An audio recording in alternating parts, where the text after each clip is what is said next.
ఇక కాకతీయులు వచ్చేటప్పటికి కాకతీయుల అధికార భాష కూడా సంస్కృతమే. కానీ కాకతీయుల పీరియడ్‌లో తెలుగు దుమ్ము లేసింది. కానీ అలాగని కాకతీయుల అధికార భాష కూడా తి సంస్కృతమే, తెలుగు కాదు. కానీ తెలుగులో తొలి రామాయణం గోన బుద్ధారెడ్డి రాసిన రంగనాథ రామాయణం కాకతీయుల పీరియడ్‌లోనేగా.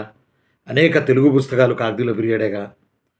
అనేక మారణ మార్కండేయ పురాణం ఇవన్నీ కూడా కాకతీయుల పీరియడే కదా! కానీ అధికారం సంస్కృతమే. ఆ తదుపరి రెడ్డి రాజులు అధికార భాష సంస్కృతమే. ముసునూరి కమ్మ నాయకులు సంస్కృతమే. విజయనగర అధికార భాష సంస్కృతమే. తర్వాత కుతుబ్ షాహీలు వాళ్ళ అధికార భాష దక్కనీ ఉర్దూ. నిజాం నవాబులు ఉర్దూ కం పర్షియా. ఆ తర్వాత ఇక వంశాలు లేవు కాబట్టి మోడర్న్ ఆంధ్ర వచ్చింది కాబట్టి తెలుగు మనం మాట్లాడుకుంటాం. తెలుగు గురించి మనం చెప్పుకుంటాం. కాకపోతే ఈరోజు నా లెసన్ ప్రధాన ఉద్దేశ్యం ఏంటంటే ఈ 3 వీడియోల్లో ఇది చివరి వీడియో మీరు వింటున్నది. ఎందుకంటే ముక్కలు ముక్కలైంది, ఏదో జీబీ నిండిపోయి ఉందంటే అర్థమై సావట్లేదు నాకు. 3 నా చెప్పడంలో ఉద్దేశ్యం ఏంటంటే ప్రాకృతం నుంచి మనం సాంస్క్రిట్‌కి వచ్చాం. సాంస్క్రిట్ నుంచి మనం తెలుగుకి వచ్చాం. రకరకాల కాలాల్లో ప్రాకృతాన్ని ఢీకొట్టడానికి సంస్కృతం ప్రయత్నం చేసింది. సంస్కృతం నుంచి మనం తెలుగులోకి వచ్చాం. కాబట్టి ప్రాకృత రచనలు, సంస్కృత రచనలు, తెలుగు రచనలు ఇవన్నీ కూడా ఫ్యాక్ట్‌గా గుర్తుపెట్టుకుంటే యుగ యుగాలుగా ఏ భాష మీద ఏ భాష ఎందుకు డామినేషన్ చేయాల్సి వచ్చింది, ఎవరి ప్రభావం వల్ల వచ్చింది, ఇది కాన్సెప్ట్ కింద మీరు గుర్తుపెట్టుకుంటారని నేను ఆశిస్తున్నాను. అయితే విచిత్రం చూడండి, ఏ భాష అయినా ఒక మతాన్ని ప్రచారం చేయాలంటే ఒక భాషను ఎంచుకుంటారు. కాబట్టి వైదిక భాష సంస్కృతం, జైన బౌద్ధ భాష ప్రాకృతం. అర్థమవట్లా? ఇవి మతాన్ని తీసుకెళ్ళడానికి పుట్టిన భాషలు గట్టిగా మాట్లాడాలంటే.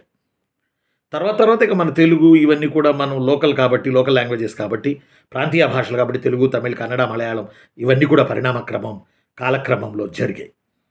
కనుక నేను చెప్పేది ఏందంటే ఈ పాఠంలో మీకు సినానిమ్స్ ఏంటంటే సంస్కృతంలో ఏ బుక్సు, ప్రాకృతంలో ఏ బుక్సు, తెలుగులో ఏ బుక్సు, ఇవి ఇంపార్టెంట్ ఏంటి, ఇది మనకి ఇంపార్టెంట్, ఇవి మనకి ముఖ్యమైనవి. తెలుగులో తొలి రామాయణం అనుకోండి, గోన బుద్ధారెడ్డి రాసిన రంగనాథ రామాయణం. మహాభారతం పంపకవి రాసిన విక్రమార్జున విజయం. మహాభారతం ఒక రంగం చెప్పాలంటే కన్నడ మహాభారతం, అది మన తెలుగు ఆయన రాశాడు. మన మహాభారతం నన్నయ తిక్కన ఎర్రనలు రాశారు. కాబట్టి కాలగమనంలో ఇవి మీరు గుర్తుపెట్టుకుంటారని నేను ఆశిస్తున్నాను. ఇంకేమైనా మర్చిపోయానేమో ఒక్కసారి ఉండండి.